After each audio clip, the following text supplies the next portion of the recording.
Vi er jo som sagt ude med æbleskiverne her.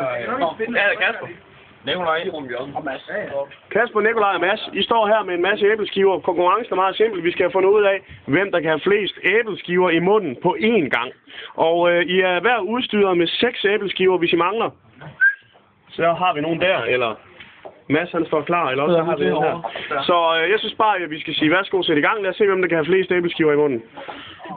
Og I må selvfølgelig ikke sluge noget, at de skal være i munden samtidig, ikke? Der bliver... Der er 3, der er han er foran, der er 4, der er 5, nummer 5 ryger ind der. Der er en, der er ved, at der ryger ud. Der var nummer 6 i munden, må vi lige se, hvordan det ser ud. Har han 7. Jeg vil lige have den 7. Jeg tror, vi har fundet ud af. Ja, det har vi. 6 i munden. Giv ham lige en stor hånd, det var super godt det der. Og Mads, så skal vi jo lige have fundet ud af, vi skal lige finde ud af, hvad han skal i præmie, ikke? Så har du en præmie klar derovre? Jeg har da den her. Her er præmien. 100 æbleskiver.